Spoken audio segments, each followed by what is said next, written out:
Well, you can't accuse Bob Woodward of Obama bashing. This is far from his first controversial book. He wrote 4 of them on former President Bush, praising him in the first 2, criticizing him in the last 2.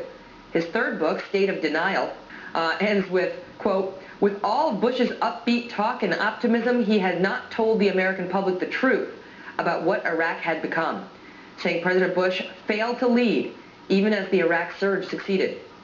So he's an equal opportunity criticizer, while the White House responding earlier to Bob Woodward's book by saying, quote, "The president comes across in the review and throughout the decision-making process as a commander-in-chief who is analytical, strategic, and decisive, with a broad view of history, national security, and his role."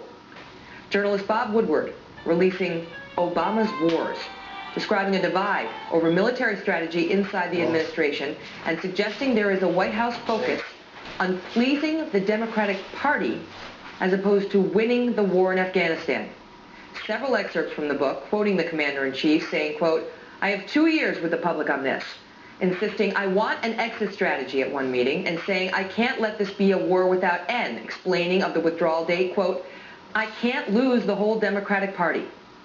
Our power panel weighs in now. Lieutenant Colonel Bill Cowan, retired Marine and a Fox News contributor, Ambassador John Bolton, former U.S. Ambassador to the United Nations, also a Fox News contributor, and Simon Rosenberg, president of NDN, that's a left-leaning think tank, and a former advisor to President Bill Clinton.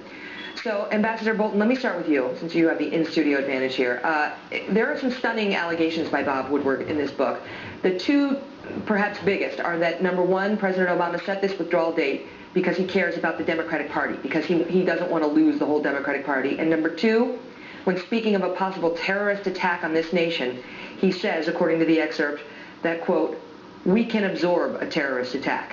We'll do everything we can to prevent it, but even in 9/11, we absorbed it and we're stronger," that we can absorb a terrorist. Already Liz Cheney has come out and said he needs to explain that is not what the American people expect of their commander-in-chief. Your thoughts? Well, if this reporting is accurate and if the book is accurate, it is some of the most cold-blooded, cynical, grotesquely political manipulation of national security that I think we've ever seen. And the quote about absorbing another 9/11 apparently comes directly from the president to Bob Woodward, so there are no intermediaries there. The notion that a president would say that in that kind of callous and just utterly robotic way, I think is yet further indication that Obama is simply not qualified to be commander-in-chief.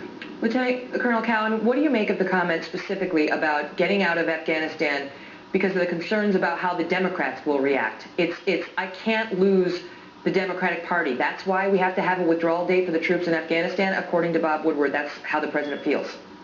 Well, Megan, I wonder about the troops who are serving over there right now and those who have served there and made large sacrifices, what they think when they hear words like that. Ambassador Bolton is exactly correct. We're taking at face value that everything Woodward is saying in the book is correct. But for the president to put politics above victory, and he's very clear about that, it is about politics.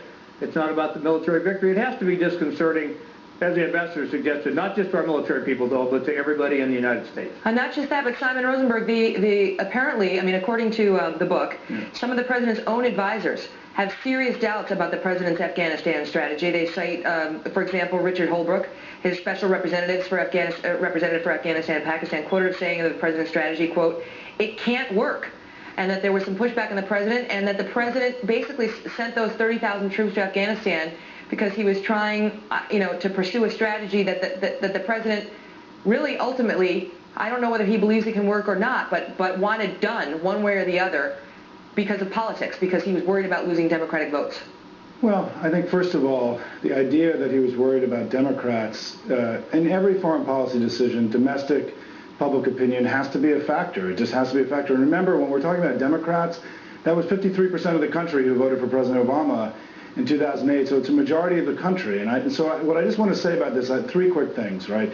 One is that I think the debate that's been described in this book is the kind of debate you expect to have when decisions of this magnitude are made, and I'm proud that this administration went through such a deliberative process. Second, as I said, that domestic public opinion has to be a factor in every foreign policy decision. The country is weary of unfunded wars that seem to be going on forever, and I think the president is right to make sure that he can execute the strategy in a way that brings the public along. And third is that I think that this idea that somehow he's politicizing foreign policy, what Ambassador Bolton was saying earlier, it's hard for me to sit here and listen from an administration that serially lied to the American people time and time again about their aspirations in Iraq, to listen to the kind of rhetoric that he was using about this president. The president is doing what he said he was going to do when he campaigned in 2008. He stuck to his word. He's powering down in Iraq. He's putting resources into Afghanistan. Let's give General Petraeus and Barack Obama some time to see if the strategy is going to work. Ambassador Bolton, I'll give you a chance to respond. Look, in 2008, the Democratic Party line was Iraq bad war, Afghanistan good war, so that the Democrats could overcome their well-deserved reputation for weakness in foreign policy and national security. If this book is close to accurate, almost from the moment he was inaugurated, he pivoted to trying to figure out how to get out of Afghanistan. And what was thoroughly cynical about this was that if he honestly believed we were wrong to be engaged militarily in Afghanistan, he should have made that case, withdrawn our troops, and not exposed them to 20 months of being in harm's way and death and wounding and all that's encompassed by that. If he's got any beliefs at all, then he should make the case, get our military out of combat. What of that, Lieutenant Bill Cowan and Lieutenant Colonel? Because they say that he had President Biden running around trying to make that case of don't do it, don't go for the surge, and ultimately the president put himself in the position of then rejecting that advice, sending the troops, but apparently believing that, you know, that victory is not possible. That's another thing that comes out of the Woodward book, that he won't use the term victory. He's not thinking in those terms. He's thinking in political terms. Well, he clearly wanted Joe Biden to run around and be the counterweight to what the military was asking. The military was looking for 40,000, Biden looking for 20. This way he could hit the middle ground. But he needed Biden to be a vocal spokesperson. And by all appearances, perhaps the vice chairman of the Joint Chiefs of Staff may have joined him in that and helped him out just a little bit, according to the book. But Megan, another thing the president said, I think, which is very important, he said, I have to be sure when I leave office that there's less troops there than there were when I went into office. So you have to sit back and say, well, wait a minute, what does that have to do with developing an effective strategy focused on winning, not just getting out? Simon, what do you make of some of the sort of internal sniping? I know you say some of it is politics as usual, but we're not just talking about low-level bureaucrats. We're talking about General David Petraeus, who is respected pretty uniformly in this country, as calling David Axelrod, the president's senior advisor, a complete spin doctor. And obviously no love lost there, talking about how this incident jumped out at me in the New York Times report. Dennis Blair, then the National Intelligence Director, was fighting with Rahm Emanuel, White House Chief of Staff to this day.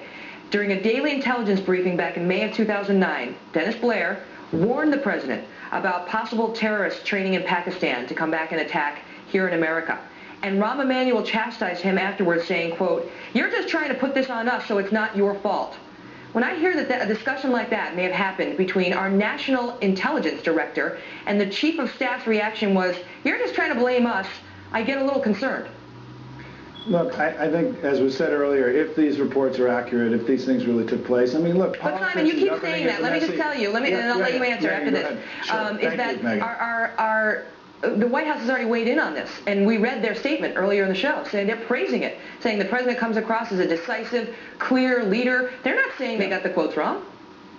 If I can finish, if all I'm saying is that governing is a messy thing, and there are debates that happen every day in the administration. I think at the end of the day, what history will care about is what actually happens on the ground in Afghanistan and whether things improve there over the next several years. I think it's still too early to know. I think President Obama has brought in the best warfighter that we have, General Petraeus, to execute on this strategy. And it's easy for John Bolton sitting on the sideline to be critical, but let's see what takes place over the next year. If you bring me back a year from now and things have gotten worse, then I think that will go down in history as having been a folly of this president. I think it's still too early to know.